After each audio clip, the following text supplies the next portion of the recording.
E hoje nós vamos também, eu vou substituir ali a Haftará, que seria Isaías, por Juízes. Eu vou fazer uma adição ali de Juízes, porque esse vai ser o centro do nosso estudo. Nós vamos fazer uma comparação do personagem principal, que é a nossa Parashá, que vai ser Moshe Rabbeinu, no início da sua saga. E nós vamos comparar com outro personagem bíblico que dá o título do nosso tema de hoje, né? Quem teve maior fé, Moshe ou Gideão? Essa é a pergunta que eu já faço, já lanço para vocês. Então, para vocês saberem a resposta, acompanhe aqui até o final.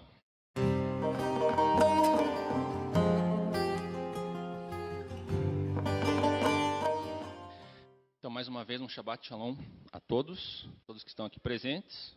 Fico muito feliz de ver que mesmo com a pandemia e com as nossas limitações, ainda há pessoas que se esforçam para manter a comunhão, né, presencial. Isso é importante também, claro, respeitando todas as recomendações de distanciamento, cuidados, né, com a questão do Covid. Então, hoje, né, nós começamos um novo livro, né, livro de Êxodo, Parashá Shemot. Antes de nós iniciarmos a Parashá, só gostaria de fazer um complemento com relação ao que o Marco falou com relação às ofertas, que nós também estamos recolhendo ofertas para a cesta básica. É uma oferta específica para ajudar pessoas necessitadas, dentro de um dos 3 pilares, né, da fé judaica e judaico-cristã também, que é a questão do Gemilut Hassadim. Né? Diz-se que o mundo está sustentado por 3 pilares, né? A Torá, Avodá e Gemilut Hassadim. A Torá, a palavra, Avodá, né, o trabalho, o serviço, e aqui especificamente o serviço que se faz ao Eterno, e Gemilut Hassadim, que são atos de caridade, atos de bondade, atos de tzedakah. Então, nesse sentido, é importante nós dividirmos, né, um pouco com aqueles que precisam. É uma oferta, assim, no caso de cesta básica mesmo, de alimentos. Né, muita gente está com dificuldade por causa da situação da pandemia.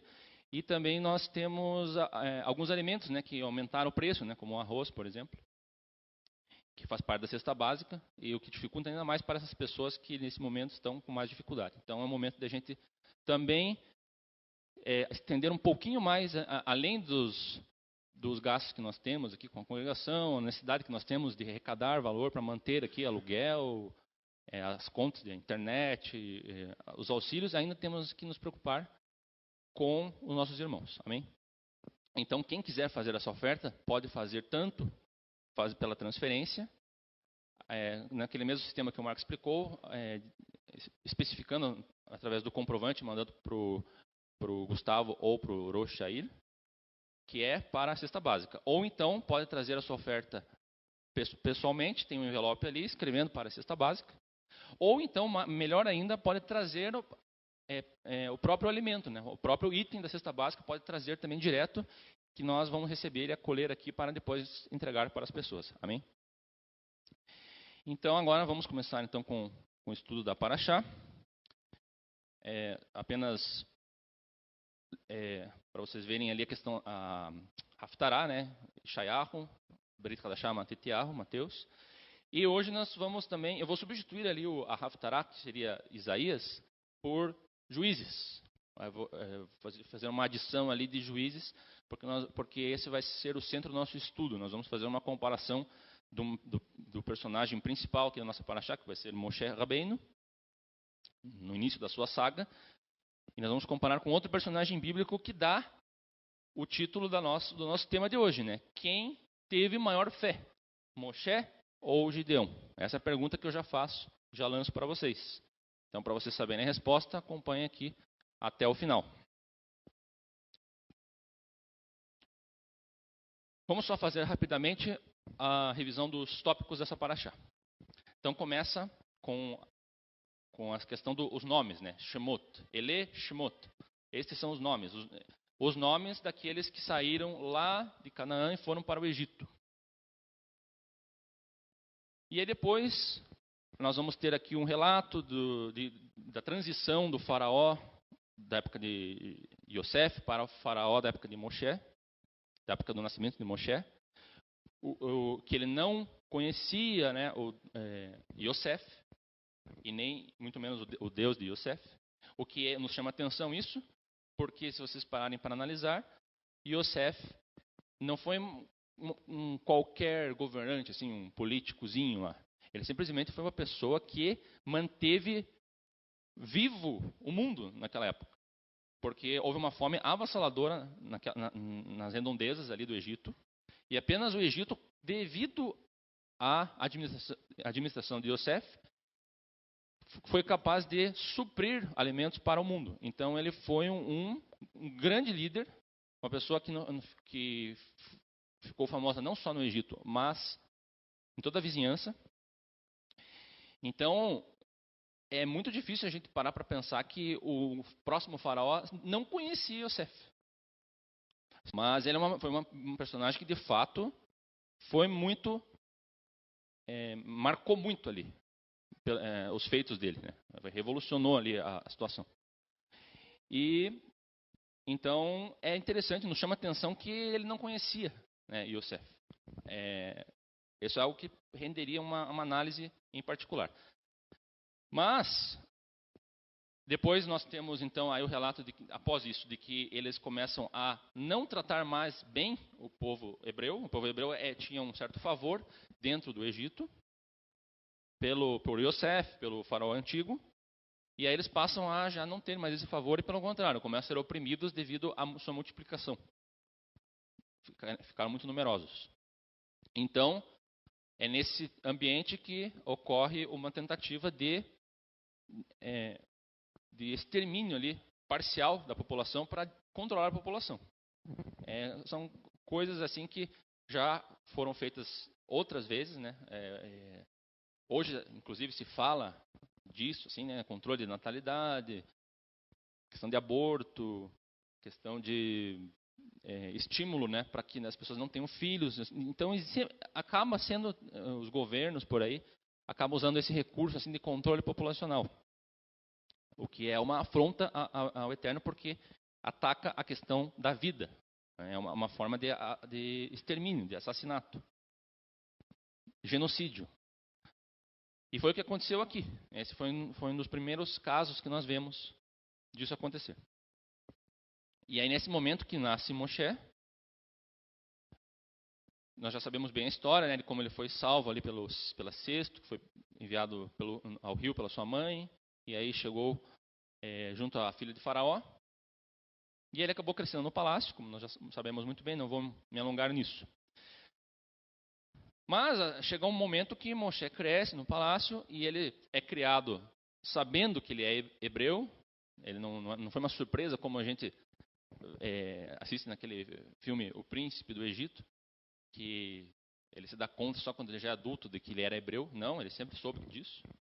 Porque ele foi amamentado pela sua própria mãe biológica.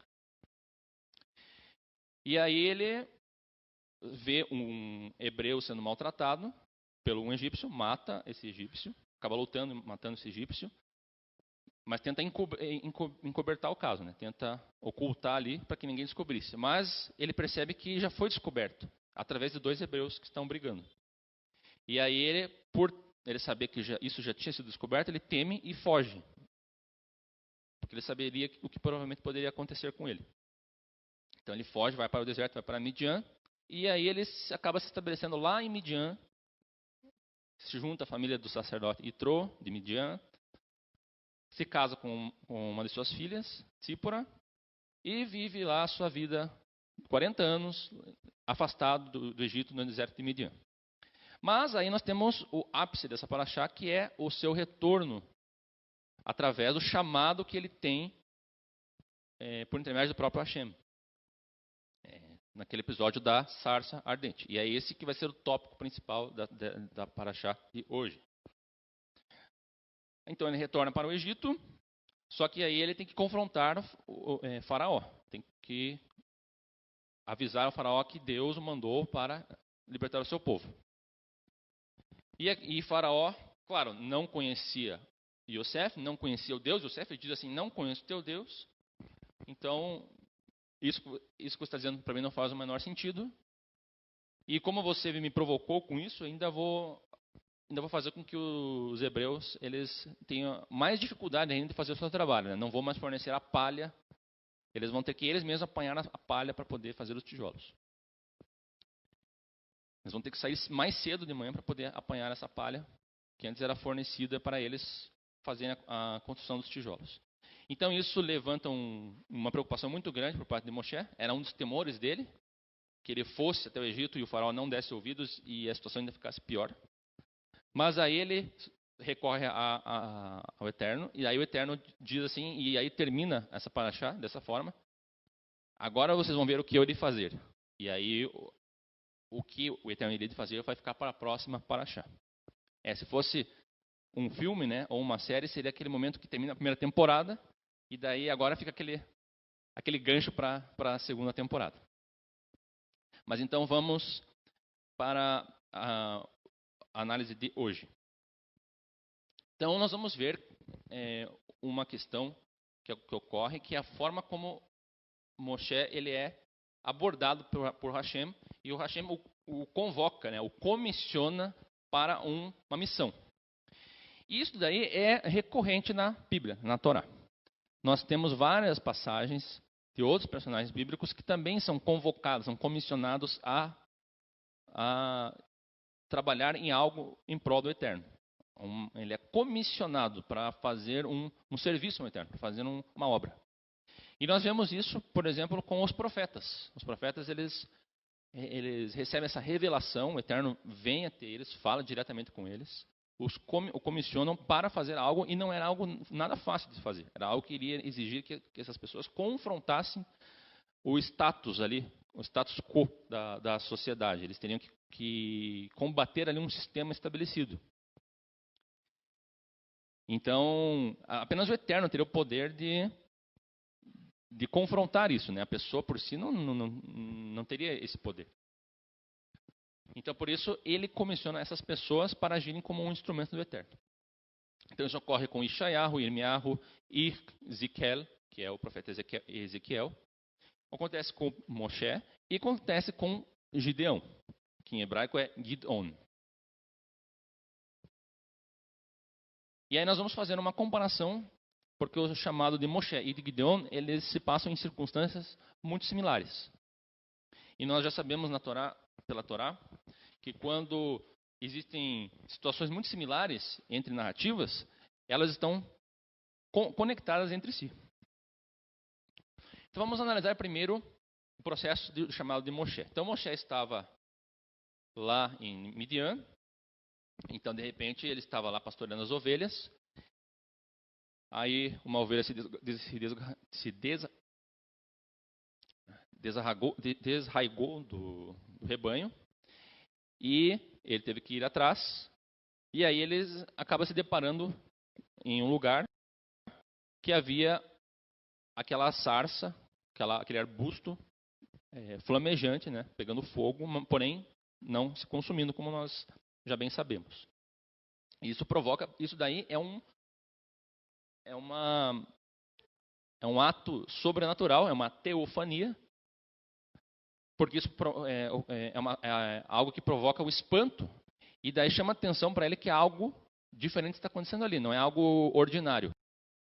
É algo real, muito visível, e prova para ele que o Eterno está se fazendo presente ali. E aí o Eterno o chama e diz assim que ouviu o clamor do povo de Israel e que ele estava sendo escolhido para ir até Faraó e aí dizer essas palavras que o Eterno iria dizer para que o povo de Israel fosse libertado. Mas aí agora nós vamos ver passo a passo a reação de Moshe face a essa proposta do Eterno. Qual que é a primeira palavra que Moshe fala em resposta a isso que o Eterno fala para ele?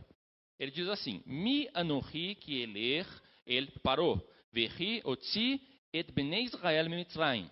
Ou seja, quem sou eu para ir até Faraó e fazer sair o povo de Israel do Egito? Então, por isso que o título ali está: Quem sou eu? Então, a primeira resposta que a pessoa dá ao Eterno é: quem sou eu? Ou seja, ele não se sente apto. Ele é um sentimento de auto-inadequação. Depois ele vai falar ainda, Kivad peve urvad lashon anochi. Sou pesado de boca e de língua. Ele vai começar a dizer atributos que o desqualifica para fazer a missão que o Eterno lhe conferiu. E aqui o interessante é que nós poderíamos esperar que o Eterno, já que ele estava escolhendo Moshe, ele poderia elencar alguns méritos de Moshe, e algumas qualidades. Por exemplo, Moshe, você pode até não ser uma pessoa eloquente, pode ser apenas um simples pastor, embora você já fosse um príncipe no Egito, mas agora você é um simples pastor. Mas você é uma pessoa honesta, você é uma pessoa trabalhadora, você é uma pessoa que teme ao Eterno, você tem uma família, você tem muitos méritos. Você é uma pessoa humilde, e é você que eu quero por isso. Mas o Eterno não fala nada disso. Ele não realça nenhum mérito de Moshe, mas ele diz assim: Ki eheye imecha vezelecha haot ki anochi shlachticha. Eis que estarei com você, e isto te será por sinal que eu te enviei. Então aqui o Eterno, ele fala assim: eu estarei com você, e isso será o suficiente. Não importa o que você é. E isso daqui é um primeiro ponto muito importante. Isso daí acontece com outras pessoas que recebem o chamado. É um processo que é natural. A pessoa se sentir não qualificada. Isso acontece com Isaías, no chamado de Isaías, se vocês forem ler lá no capítulo 6, que ele diz assim: eu sou um homem de lábios impuros. Mas o Eterno daí ele traz uma solução. Jeremias também: mas eu sou apenas uma criança. Mas o Eterno, mesmo assim, ele chama Jeremias. Depois nós vamos ver com Gideon também. Davi também. Outras pessoas também tinham várias questões aí que poderiam desqualificar. Mas o que importava era a presença de Deus que estaria na vida deles. O próximo recurso que Moshe utiliza é a questão da dúvida, a questão da incredulidade, né? O esse. Então diz assim no verso 13 do capítulo 3: Eis que quando eu for aos filhos de Israel e falar a eles, o Deus de teus pais me enviou e eles falarem a mim. Qual o seu nome? O que lhes direi? É interessante que quando Moshe vai até o Egito, o povo não pergunta para Moshe isto. Qual é o nome do Deus que te enviou a nós? Até porque o povo de Israel já tinha clamado ao Eterno. Então eles sabiam a quem eles tinham clamado. Aqui esse nome não era, não que o nome de Deus não seja importante, mas não era relevante aqui, saber o nome. Bastava ele dizer assim: o Deus a quem vocês clamaram me enviou. Isso já seria suficiente. Mas aí ele coloca essa pergunta, porque ele, na verdade, nós vamos ver aqui no decorrer do texto que ele está colocando vários esses, várias condições, vários problemas aqui, para no final nós vamos ver que ele vai tentar evitar cumprir esse chamado. E aí ele também pergunta, né? Ele coloca essa possibilidade: e se eles não crerem em mim e não me ouvirem, mas disserem, não te apareceu Hashem? Até certo ponto nós podemos realmente pensar como Moshe. Imagine, eu vou chegar lá no Egito e aí vou dizer que Deus me enviou, mas por que eles iriam acreditar em mim? Se eu sair do Egito aqui, eu matei um homem, fugi, e daí agora, depois de 40 anos, eu volto dizendo que Deus me mandou. Não seria muito coerente eles acreditarem só por eu falar nisso. Então ele começa a pedir os sinais. Aí o Eterno responde, né? Eheye asher eheye vayomer ko tomar livnei Israel. Eheye shlachani alechem. Que é Eheye asher eheye, falarás assim aos filhos de Israel, Eheye me enviou a vós. Então aqui o Eterno está atendendo às solicitações de Moshe, os sinais que ele pede. Daí também quer as provas, né? Eu preciso mostrar sinais para eles acreditem que se trata do Eterno. Isso é importante também, porque no chamado, Deus ele dá sinais. Então nós temos que ter certeza do chamado, nós temos que ter as evidências, nós não podemos conjecturar, ter uma ilusão, assim, uma voz vir na nossa mente dizendo assim, achando que nós recebemos um chamado para fazer algo, porque muitas pessoas, alegando terem sido chamadas para fazer coisas, na verdade elas não estavam fazendo a vontade de Deus, estavam fazendo coisas da sua própria cabeça. Então tem que ter uma coisa convincente, contundente, que seja o Eterno mesmo.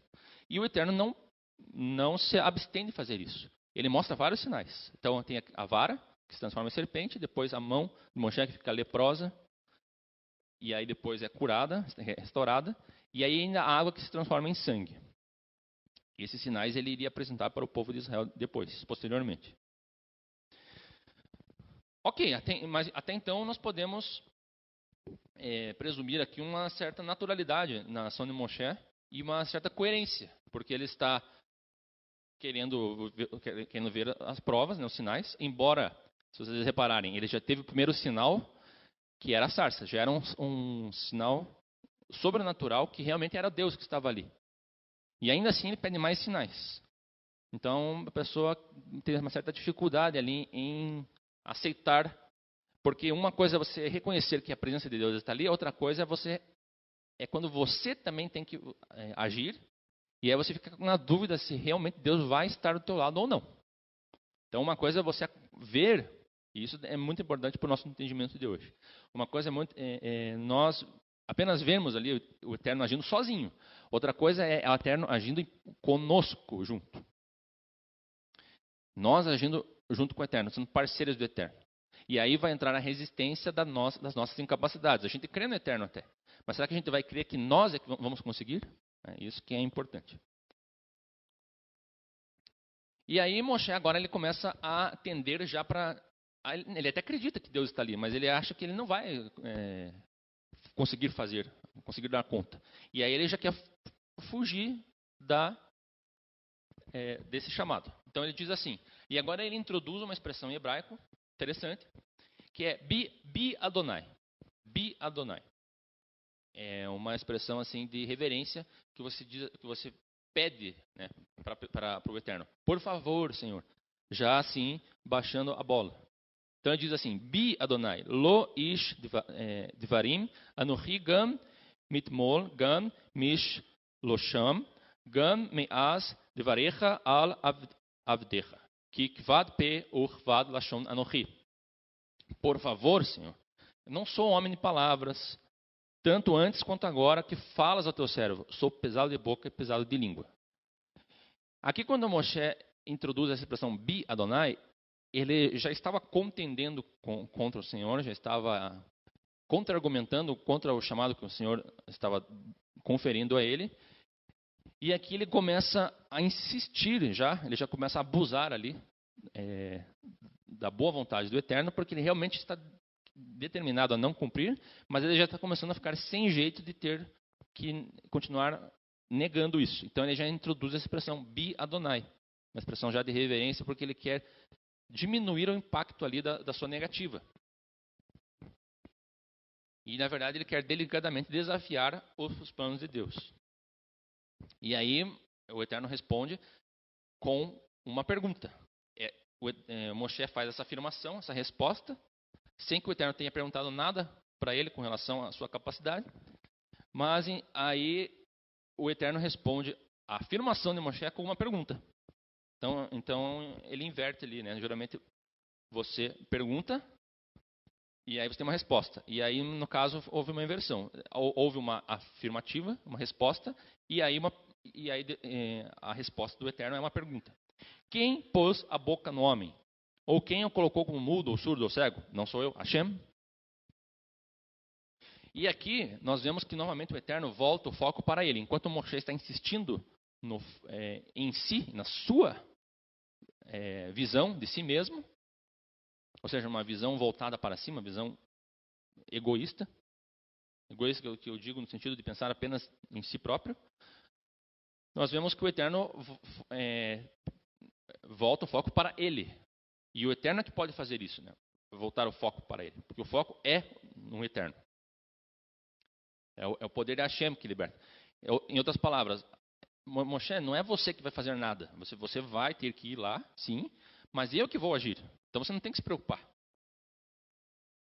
Só que mesmo assim, Moshe ainda, ele utiliza novamente a expressão Bi Adonai, e aí ele utiliza Shelach na Beyad Tishlach. Por favor, Senhor, envia, rogo pela mão de quem enviarás. Ou seja, a última tentativa de Moshe seria envie outro. Ah, Senhor, ok, eu já entendi isso que você falou, mas envie outro. Melhor você enviar outro. Ainda assim, não estou querendo ir. Ou seja, fica claro aqui que Moshe realmente não queria ir até o Egito. Mas aí acontece algo aqui bastante interessante, que é que o Eterno, Hashem, ele se ira, né? Se acende a ira de Hashem. E essa questão de se acende a ira de Hashem, ela é interessante porque toda vez que na Torá que nós vemos que se acende a ira de Hashem, algo acontece. Hashem não simplesmente se acende a ira dele e nada acontece. Acontece algo, ele age, geralmente traz uma punição, um julgamento, algo pesado. Mas, no entanto, o que nós vemos aqui é que ele acaba fazendo mais uma concessão a Moshe e ele também resolve com uma solução apenas, 2 problemas que Moshe tinha apontado. Ou a questão, envie outro, e a questão de que eu não falo bem. E daí ele ele envia outro, que é Arão, que fala bem. Então, com uma única pessoa, ele resolve esses últimos 2 problemas que Moshe havia apontado. E daí Moshe fica sem agora argumento. E até também, né, o fato de Arão vir ao encontro de Moshe dá ele uma certa segurança. E até também interessante se nós pararmos para analisar, porque daí nós temos 2 testemunhas agora falando a Faraó, não apenas uma, não apenas Moshe. E sempre um testemunho, ele é validado pela palavra de 2 testemunhas. Então vai Arão e Moshe. Isso não estava no script inicial, mas o desenrolar leva a isso. O desenrolar ali desse processo com Moshe. E aí ele diz algo interessante: você deve falar com ele e colocar as palavras em sua boca. Eu estarei com você e com ele enquanto você fala, e direi a ambos o que fazer. E ele falará por você ao povo. Assim ele servirá como seu porta-voz, com você desempenhando o papel de Deus para ele. Então era nessa ordem, né? O Eterno falando para Moshe e Moshe falando para Arão. Então as palavras que Moshe falava para Arão era como se fosse Deus também falando para Arão, mas nessa ordem. Porque o chamado era para Moshe. Arão seria apenas o auxiliar. Então, tendo base nisso, nesse fluxo aí, dessas reações aí, da forma como Moshe respondeu a esse chamado do Eterno, agora nós vamos analisar Gideão. Nós vamos ver que o processo ele é muito semelhante. Porque no caso de Gideão também nós temos uma situação de que Israel está sendo oprimido, está em apuros, e eles também clamam ao Eterno. Nós vemos muito bem esse fluxo ao longo do livro de Juízes, livro de Samuel, Reis, Crônicas, que é Israel pecando, né, se desviando após outros deuses. Aí eles começam a ser oprimidos, começam a vir vários males que o Eterno mesmo já tinha estabelecido lá na Torá, os males que aconteceriam devido a esses pecados. Aí Israel, eles acordam e eles percebem que aqueles deuses a quem eles estavam adorando não poderiam livrá-los. E que apenas o verdadeiro Deus de Israel, é que poderia salvá-los. Então eles, nesse momento, se dirigem e clamam. E esse clamor é muito importante, porque é o que propulsiona a misericórdia divina. Porque no momento em que eles param ainda que eles tenham pecado muito e gravemente, mas eles, por um momento, param de buscar outros deuses, e aí eles lembram do único verdadeiro Deus, aí o Eterno ele não tem como se compadecer, porque aí ele percebeu que os filhos de Israel lembraram novamente dele. E sempre quando o povo de Israel se volta a Deus, Deus nunca deixa de ouvi-los. Então, ainda que às vezes Deus até tenha desafiado o povo de Israel, né, provocando eles, assim, entre aspas, né, dizendo assim, não, vocês procurem ajuda a esses deuses que vocês têm adorado. Mas no final Deus ele acaba cedendo. ao clamor de Israel, quando é um clamor verdadeiro. Então, assim como Israel tinha clamado no Egito devido à opressão, o povo de Israel lá clama porque eles tinham sido oprimidos por Midian. E aqui nós começamos a ver as conexões entre a história de Gideão e Moshe. Porque qual povo estava oprimindo Israel? Midian. Em qual terra Moshe estava quando recebe o chamado? Midian. Aí o Eterno dá ouvidos a esse clamor e aí ele levanta um profeta para dizer aos filhos de Israel o seguinte: assim diz o Senhor Deus de Israel, do Egito, e aqui novamente a conexão com Moshe, eu vos fiz subir.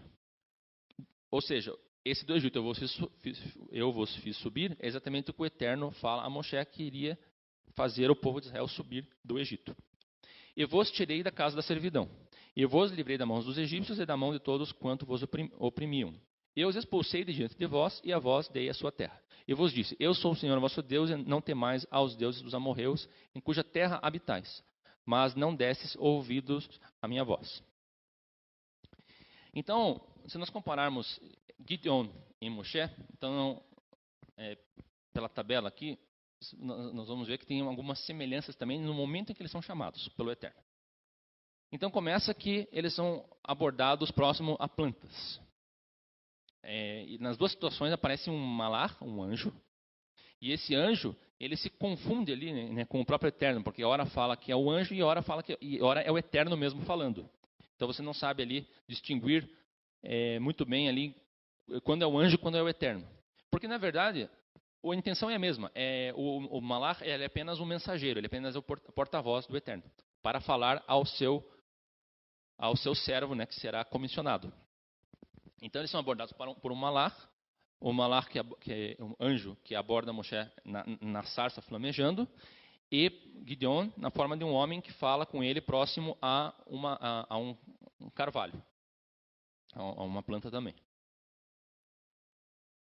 Eles estavam distraídos com o seu trabalho diário. Então, tanto Gideon quanto Moshe, eles não estavam assim almejando, né, uma busca incessante pelo Eterno, como nós vemos outros personagens bíblicos ali que estão buscando o Eterno. Eles não estavam preocupados, estavam despreocupados com relação a isso. Moshe mais ainda, porque Moshe não estava lá no Egito vendo o clamor, né, vendo o desespero lá dos filhos de Israel. Já Gideon estava em Israel e estava muito ciente dos males que Israel estava sofrendo, porém ele estava ali ocupado com as suas atividades, seu trabalho secular. E aí, de repente, eles são surpreendidos pela presença do anjo, né, do Eterno, pela presença do próprio Eterno. E Deus utiliza a expressão Shelach, que é a raiz da palavra Shaliach, que é equivalente à palavra apóstolo ou emissário, que é utilizado no Novo Testamento, né? Os emissários, os apóstolos, eles são Shaliach. Ou seja, aqueles que foram chamados e enviados, né, para fazer algo. E o Shaliach, ele é semelhante a um malar, porque o malar também é um enviado de Deus, mas ele é um enviado dos céus para a terra, para falar com alguns homens em particular, enquanto que o homem, ele também seria como se fosse um malar, mas no caso aqui é Shaliach, para ser um instrumento de Deus para geralmente fazer um impacto assim com muita gente, com muitas pessoas, às vezes uma nação inteira, ou com uma comunidade. Geralmente Deus utiliza os homens para fazer a vontade de Deus assim diante de todos os homens, enquanto que os malachim, os anjos, vêm à terra para falar com alguns homens em particular. O livramento do Egito, então, ele é abordado. Então, tanto na situação de Moshe, claro, o Egito que é o foco, mas o Egito ele é lembrado quando o anjo fala quando o profeta anuncia o que Deus iria fazer. E aí nós então podemos definir aqui um fluxo nesse processo de chamamento, nesse processo de convocação do Eterno com os seus servos que serão comissionados a serem Shaliach. serem um enviado de Deus, que é a aparição de Deus para o indivíduo. Então, primeiro, Deus ele se manifesta, e ele precisa se manifestar de uma forma que a pessoa realmente saiba que é Deus ali. Então, não pode ficar dúvidas, tem que ser algo convincente. Assim, não pode, tanto que Samuel, ele ouvia aquela voz, né, quando ele foi chamado, o profeta Samuel, e ele achava que era o sacerdote que estava chamando ele. Então demorou um pouco até ele perceber que não era o sacerdote. Então, no começo, ele ficou na dúvida. E isso acontece com as pessoas que são chamadas. Não é tão fácil as pessoas se convencerem. Nós estamos tão acostumados a viver assim de forma ordinária, que quando algo sobrenatural acontece, a gente fica confuso. Nós ficamos na dúvida. Então, o Eterno precisa insistir um pouco para poder demonstrar e a pessoa se convencer que realmente é o Eterno ali. Então, isso acontece de forma gradativa. Então, aí o Eterno aparece, ele comissiona a pessoa, ele diz assim, você vai fazer isso, estou te chamando para fazer isso. E aí a pessoa ela vai entrar com a sua objeção. É natural que a pessoa se sinta inapta, que ela vai ficar tão surpresa e tão temerosa ali de ver o Eterno aparecendo, que ela vai pensar assim, não, quem sou eu, né? Eu não sou ninguém para fazer algo tão grandioso aí que o Eterno está me colocando para fazer. Ou ela vai achar que nem tem possibilidade de fazer tal coisa. Aí nós temos a reafirmação divina. E essa reafirmação divina sempre no sentido de dizer assim, mas eu estarei com você. Eu é que vou fazer. Nunca no sentido de, não, eu quero que você faça porque eu sei que você é capaz. Você vai conseguir porque você é um grande homem. Talvez você não saiba disso, mas você é um grande homem. Você tem muito poder e você vai fazer. Não, nunca é assim. Sempre o Eterno dizendo assim, não, eu estarei contigo. Eu derramarei sobre você o meu espírito. Né? Você terá capacidade de fazer as coisas porque o meu espírito estará com você. Por exemplo, Shimshon, né? Samson, a força que ele tinha não vinha da sua, porque ele geneticamente era mais forte, mas porque o Espírito de Deus estava com ele. Só quando o Espírito de Deus estava nele, ele agia daquela forma. Quando o Espírito de Deus saiu dele, ele não teve capacidade de agir mais. E aí, finalmente, nós temos os sinais, as provas de que Deus ele tem o poder para fazer as coisas, para finalmente convencer a pessoa. Então, vamos analisar agora o fluxo de Gideão. Então, agora vamos ver algumas particularidades aqui da resposta de Gideão em face ao chamamento do Eterno. Então, vem o anjo do Eterno e diz assim, Hashem está com você, valente guerreiro. Agora, notem a resposta de Gideão. É muito interessante essa resposta dele. Então ele diz assim, no capítulo 6, verso 12, na segunda parte do verso 12. Por favor, meu senhor. Então note que ele utiliza a expressão, a mesma expressão que Moshe havia utilizado lá, ele já usa aqui. Bi Adonai. Se Hashem está conosco, por que tudo isso nos aconteceu? Onde estão todos os seus feitos maravilhosos sobre os quais nossos pais nos contaram, dizendo, verdadeiramente Hashem nos tirou do Egito, agora Hashem nos abandonou e nos entregou nas mãos de Midian. Por que Gideão ele dá essa resposta a este anjo? Veja que o anjo fala assim, Hashem está com você, valente guerreiro. E a primeira coisa que Gideão faz é duvidar que Hashem estava com ele. Então vem um anjo falar com ele, só que nesse momento ele ainda não tinha certeza que era um anjo. Ele pensou que era apenas um homem, porque ele não tinha dado a prova ainda. Mas ele já nega que Hashem estava com ele. Só que ele não nega de qualquer jeito, ele nega de uma forma respeitosa. Ele não nega assim de uma forma grosseira. Ele utiliza a expressão Bi Adonai. Porque ele não sabe ali se a pessoa é um anjo. Mas na dúvida, vou respeitar a pessoa como se ela fosse um anjo. Vou dar o benefício da dúvida. Mas eu não posso aceitar tão facilmente essa afirmação, que o Eterno está comigo. Por que ele não pode aceitar isso? Porque ele está vendo os males que estão acontecendo com Israel. E se esses males estão acontecendo, é porque a presença do Eterno se retirou dali. Só que Gideão, ele se coloca junto naquele contexto em que as pessoas estão sofrendo ali, que o povo de Israel está sofrendo. Ele também está sofrendo. Então, ele não... veja que o anjo fala assim, Hashem está com você. Ele não fala Hashem está com Israel. Hashem está com você, Gideão. E Gideão fala assim, não, Hashem não pode estar comigo. Porque eu estou com Israel e o Eterno não está com Israel. Logo, ele não está comigo. E o que nós tiramos de lição daqui? Que Gideão era altruísta. Diferente de Moshe, que estava muito preocupado com a sua possibilidade, com os seus próprios problemas. Em nenhum momento, Moshe, no discurso dele com o Eterno, ele fala alguma coisa de Israel. Ele fala só de si mesmo.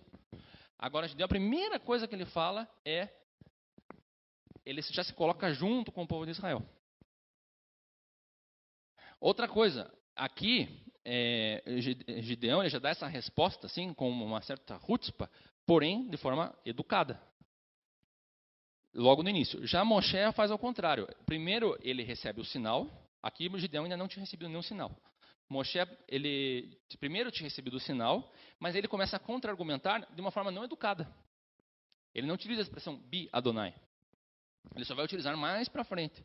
Quando os argumentos dele, ele já percebe que já estão começando a irritar, né, o Eterno. Já Gideão já utiliza esse bi Adonai desde o início, mas sem ter visto nenhum sinal.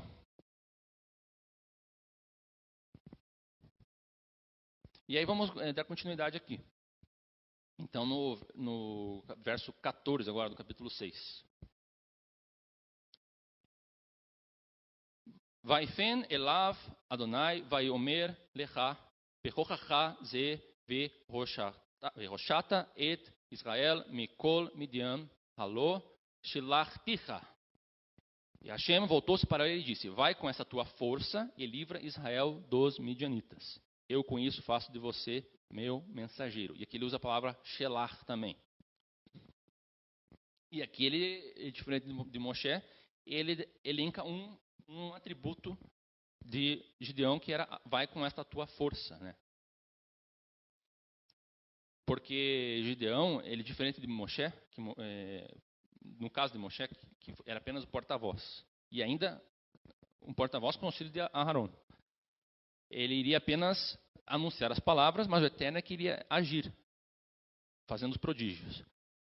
Através do cajado lá de Moshe. Só que Gideão, na verdade, seria um líder militar. Então ele precisaria também ter uma participação maior em conjunto com o Eterno. Não que o Gideão iria pela sua própria força fazer isso. Mas ele precisaria ter alguma força. Porque, como nós vamos ver, o Eterno chama as pessoas para fazer uma parceria. Às vezes o Eterno trabalha mais ele mesmo, mas às vezes ele também convoca as pessoas para agir junto, fazendo uma parceria. Aí ele diz, né, responde assim: por favor, meu senhor. E aí novamente ele utiliza a expressão bi Adonai. Como posso libertar Israel? Ora, meu clã é o mais fraco de Manassés e eu sou o mais jovem da casa de meu pai. Então aqui ele utiliza aquele mesmo recurso que Moshe utilizou, que é a auto-inadequação. Ele coloca aqui que ele é o mais fraco de Manassés e ele se considerava fraco, embora o Eterno disse: vai com esta tua força. E eu sou o mais jovem da casa de meu pai. Então, geralmente, quando nós ouvimos falar de Gideão, a gente pensa num grande homem, né? Gideão devia ser um homem de uns 2 metros de altura, um valente guerreiro, que só com poucos soldados conseguiu destruir todo um exército inteiro. Mas, na verdade, Gideão não era, a princípio, um grande homem. Essa que é a verdade. Ele era um homem normal ali. Até o nome Gideão, né? Como nós lemos em português, esse aumentativo da expressão. Mas o nome em hebraico dele é Gidon. Não tem esse aumentativo no hebraico. Então, novamente, essa inadequação. Só que diferente de Moshe, Gideon, depois ele não fica colocando outros esses, né? Outras possibilidades aí. Mas e se eu for e o povo de Israel não confiar em mim porque eu sou da tribo de Manassés, sou pequeno? Mas o povo de Israel não tem um bom armamento? E se a gente for para a guerra e aí a gente tiver muitas baixas, não sei o que e tal? Gideão não faz isso. Nós vamos ver que, diferente de Moshe, Gideão ele vai focar nos sinais do Eterno.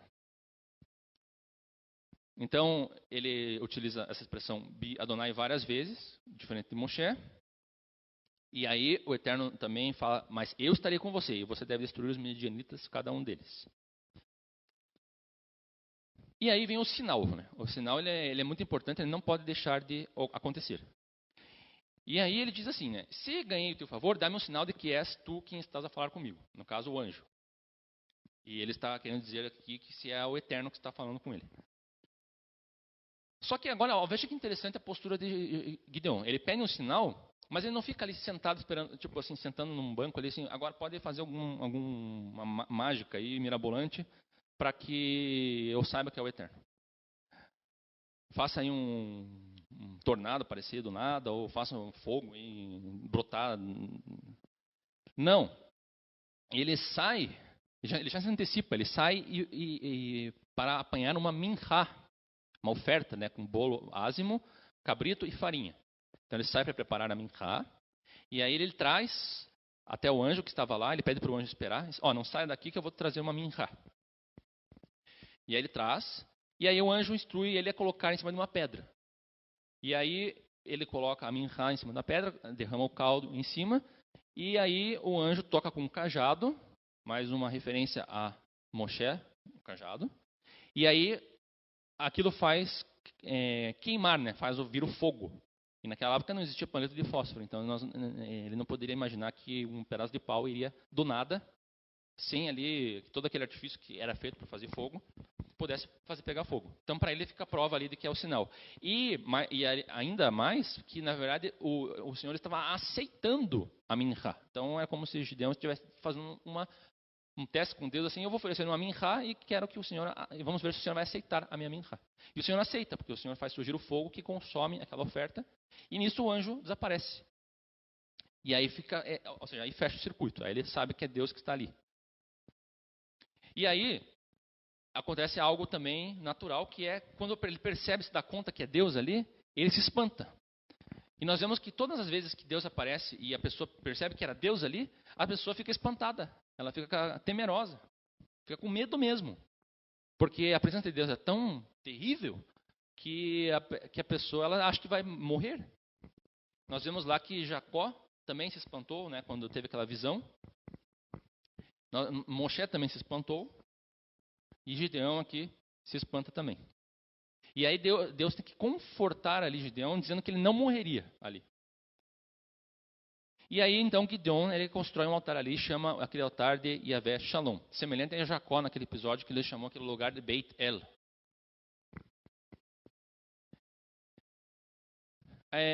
Para finalizar esse ponto aqui, né, nós vemos que Moshe, no entanto, primeiro é abordado com sinal, sente temor e só depois é convocado. Só que Moshe ele segue mesmo assim com as objeções. Primeiro ele tem o sinal, sem que ele tivesse feito nada para ter esse sinal. Aí ele é convocado e aí ele segue fazendo as objeções e de uma forma até não tão educada. Só depois que ele começa a ser mais delicado. Já Gideão não. Primeiro ele recebe a convocação, depois a palavra do profeta.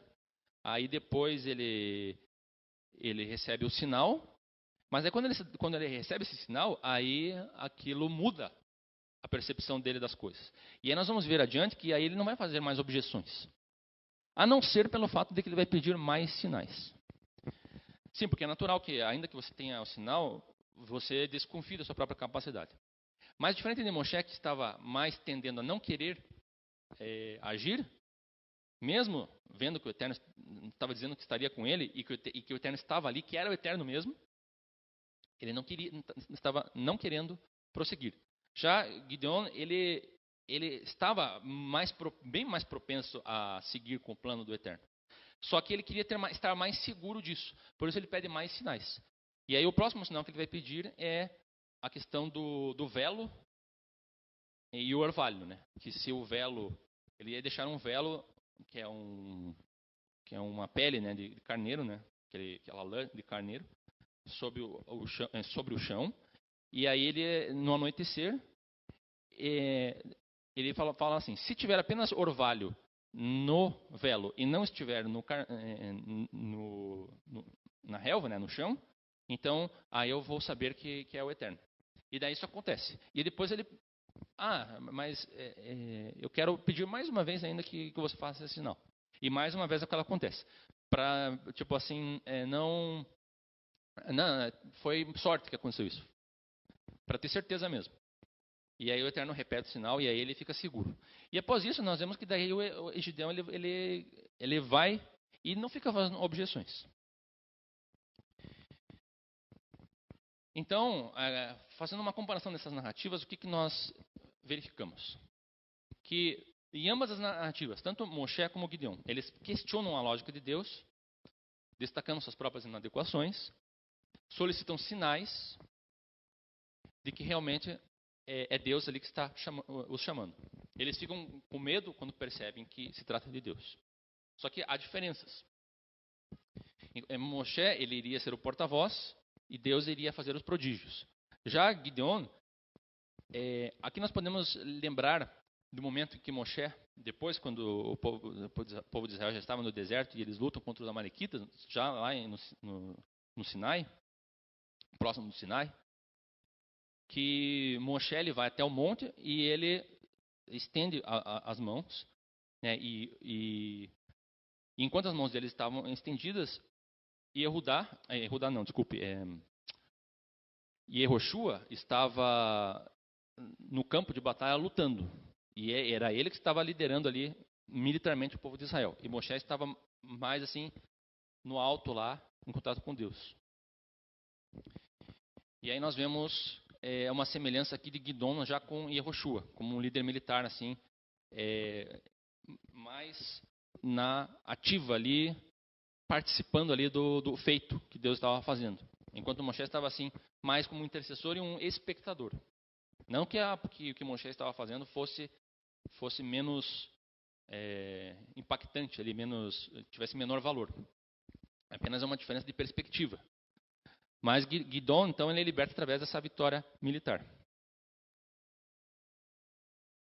O comportamento deles também é diferente, né? Como nós verificamos aqui, Moshe, e até no contexto isso fica evidente, porque Moshe estava há muitos anos fora de Israel, estava tendo uma vida pacata em Midian, e ele não estava se sentindo ali tão parte da comunidade de Israel. Então não é que Moshe fosse uma pessoa egoísta, mas as circunstâncias levaram ele a ter uma preocupação maior consigo mesmo. Já Gideon, ele tem uma preocupação já coletiva, porque ele estava ali no meio dos filhos de Israel. E,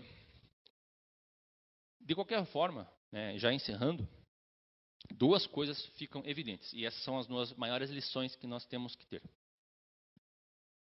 É o poder de Deus que opera e liberta, independente das virtudes e qualidades dos seus servos, de quem ele chama. Não que a pessoa que é chamada não tenha méritos. Sim, porque Deus não vai chamar um ímpio, um descrente, uma pessoa que não tenha o mínimo de temor, porque todas as pessoas elas têm reverência quando são chamadas. Elas não ignoram o chamado do Eterno. Então, Deus chama alguém que tem algum tipo de mérito, alguma coisa que chamou a atenção do Eterno. Porém, ela tem várias falhas. Tem várias inaptidões. E mesmo assim, Deus as chama. Porque Deus ele quer ele se sobressair. Ele não quer... Então, geralmente, muitas pessoas que são chamadas são pessoas que não eram grandes homens. Temos o exemplo de Davi. Temos o exemplo do próprio Yeshua, que veio e ele veio numa família que não era uma grande família de Israel, embora ele tivesse descendência de Davi. Fosse descendente do rei Davi, mas ele não estava ali numa família poderosa de Israel, então numa família simples, digamos que uma família comum, assim, uma classe média ali, como a maioria de nós aqui.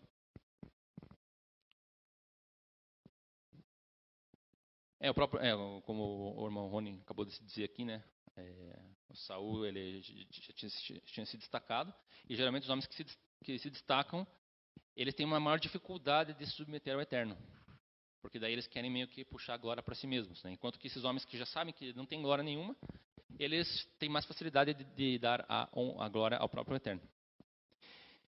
E Deus também, esse talvez é o ponto mais importante de hoje. Deus não exige perfeita fé daqueles a quem comissiona. Isso eu acho que é um ponto muito positivo e que nos dá um alento muito grande. Porque às vezes a gente pode achar puxa, mas eu errei nisso de novo, olha como eu peco, quem sou eu, né? Muitas vezes eu penso isso, eu me sinto às vezes muito mal, né, pelos meus erros, assim, pensando, nossa, fiz isso aqui de novo, o Eterno deve estar me detestando agora. Mas isso para mim foi um grande alento, porque o Eterno ele sabe das nossas falhas, das nossas dificuldades,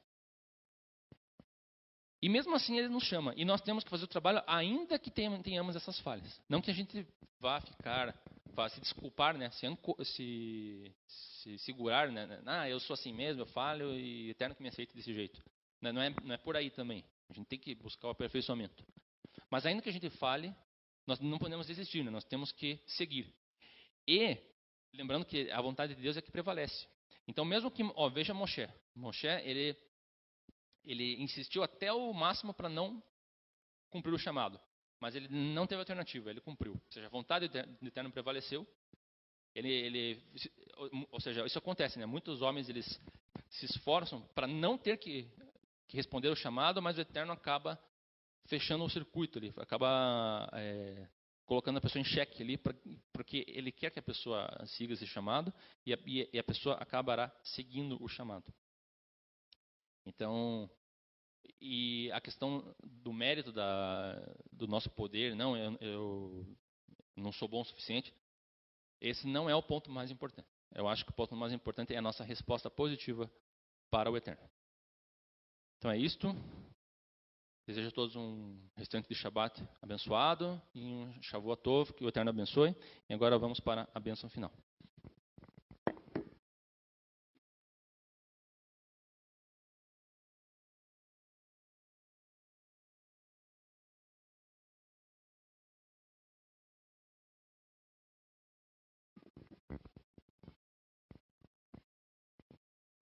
Yevarechecha Adonai veishmerecha.